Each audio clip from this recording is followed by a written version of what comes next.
Aang was such a kind person that he couldn't kill Ozai and chose to rather take away his firebending instead. But what if the whole Avatar The Last Airbender story went the other way? What if Aang turned evil?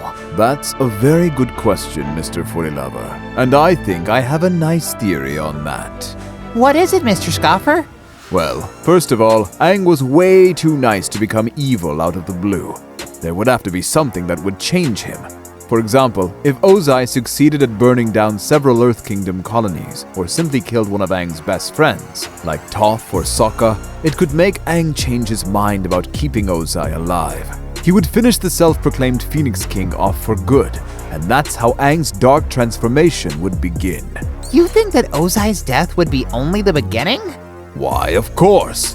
After Ozai's death and destruction that preceded it, Aang would be adamant in his decision to stop all possible wars and conflicts between the four nations once and for all. His intention would be good, of course, for he would still be guided by Avatar's noble goal to ensure peace everywhere. But in this case, after all the sacrifices the 100-Year War demanded from him and people all over the world, Aang would decide that the only way to ensure peace is to eliminate the governments of all the nations, and for Avatar to become a supreme ruler of the whole world in order to keep everything under control. Sure, there would be protests, and Aang would have to use his authority to suppress them. The rest of his team would disapprove of that, and that's when Aang would go down the same road Azula did, becoming more and more suspicious of his surroundings and isolating himself from his former friends. Without their positive influence, and angry with protesters who, in his opinion, wouldn't understand what's good for them, Aang would sooner or later grow even darker and become a tyrant in the eyes of all nations. And would Korra continue in this course of action? I doubt it.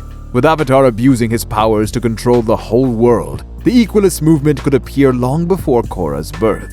But unlike in the Legend of Korra, in this case the Equalists would be the good guys. They wouldn't be focused on taking away the bending of common benders. Their main goal would be to stop Avatar's tyranny. They would get huge support from both benders and non-benders, and eventually they would defeat Aang. If they managed to do that while Aang was in his Avatar state, they'd break the cycle by killing the last Avatar. But if they caught him at his weakest, Korra would be born in a world where people would hate the Avatar. She'd have to hide her powers, and it would take her a while to make people trust in Avatars again.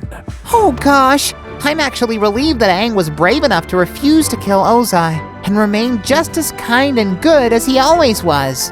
Aren't we all, Mr. Fullylover? Anyways, how do you guys think everything would have changed in The Last Airbender and The Legend of Korra if Aang had become the bad guy? Let us know in the comments, and don't forget to subscribe to Cartoon Junkies.